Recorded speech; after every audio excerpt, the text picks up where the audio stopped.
Hi there, welcome back to the CISSP Twister of the Day number 139. And today I have brought up this question for you from the objective number 3.6, which is apply cryptography, right? Before we go ahead with this particular video, right, I want to make you aware that the CISSP syllabus is going to change from 15th of April 2024. There are quite a few changes which has been brought up. Those changes are not too much, but at the same time they are very testable as well. So in case you want to go through the new content and you want to clear your CISSP after 15th of April, consider subscribing to this channel. It's very important because this is where every day I keep bringing a new twister of the day for you, number one. Second thing is, if you are serious about your CISSP preparation and you want to pass it within the 100 days, this particular program is the best in the world for you to pass the CISSP exam. This is where I simplify CISSP for you end to end. With that said, let's get into this particular objective and let's go through what the question is. So here is the question on your screen.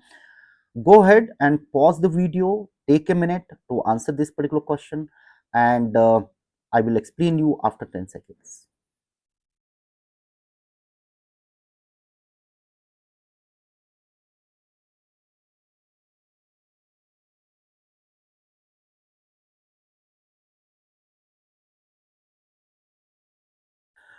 I hope you have answered your question. You have marked your option as the right option, and let me go ahead and explain this particular question.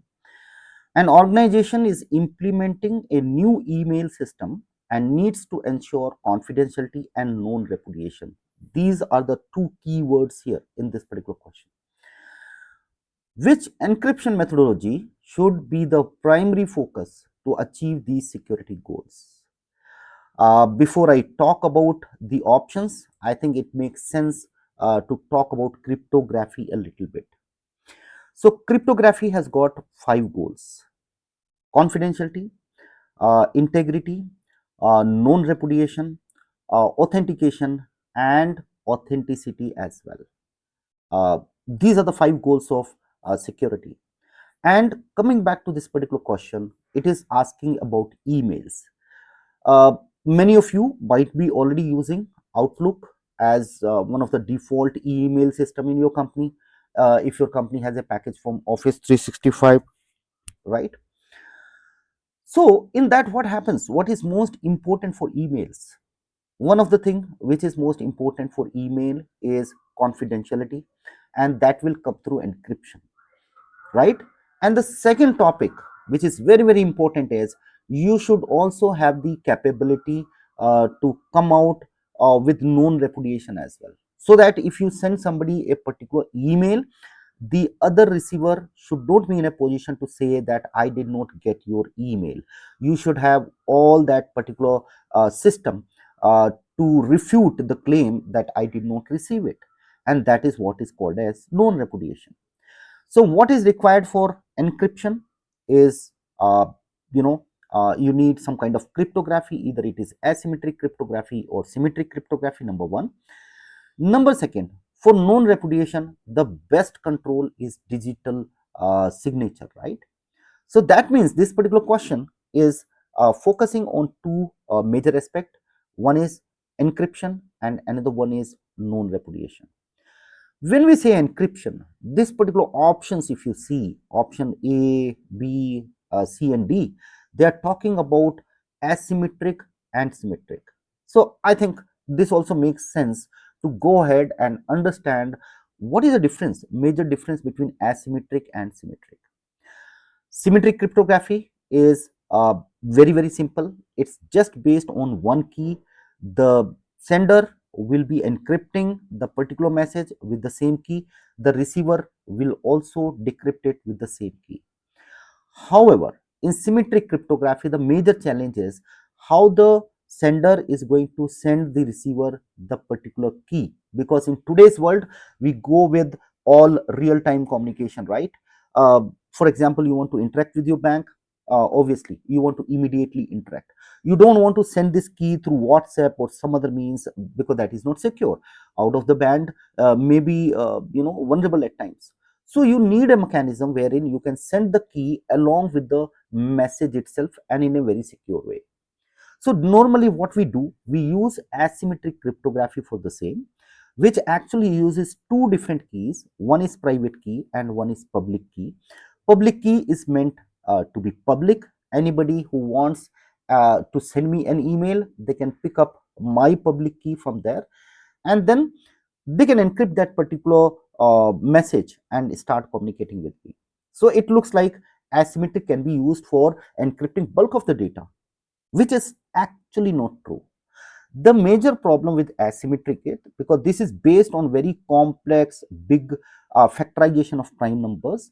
It is very difficult if we start communicating the entire message or bulk of the message using asymmetric key. So that is where asymmetric is used very judiciously, and we used to encrypt the particular message is first encrypted by the symmetric key, and that symmetric key we want to send it on the other end using asymmetric key. So for key exchange we use asymmetric key, and bulk of the message we use symmetric key. Alongside with that, you can also digitally signed, because in digitally signature as well, whatever hash you are generating, it's nothing but a encrypted hash. And when we encrypt it, we don't use symmetric key. The one, for example, I want to send you a digitally signed email, I have to use my own private key. It's just like if you sign a contract, you sign your own sign, right? You don't use anybody else sign. So I hope those basic concepts are clear. Now we will go back and see the different options. Option A says symmetric cryptography for encrypting email content due to its faster processing time, which is very much a right option. However, it only addresses one aspect. It only addresses confidentiality aspect. It is not addressing known repudiation aspect. Let's see option number B, which says asymmetric cryptography for encrypting email content to facilitate easier key distribution. No, we don't use asymmetric cryptography for encrypting bulk of the email. The content is not going to be encrypted with asymmetric cryptography. So obviously, it's also a out of the focus thing. We'll go to option number C, which says asymmetric cryptography to sign emails and symmetric cryptography to encrypt email, which is very much the right option here, right? In this particular case, that is what happens all the time. We encrypt bulk of the email using symmetric cryptography, and the key exchange or maybe digital signature or maybe certificate exchange, it all happens using asymmetric cryptography. So very much a right option, but we will also see why D is not the right answer.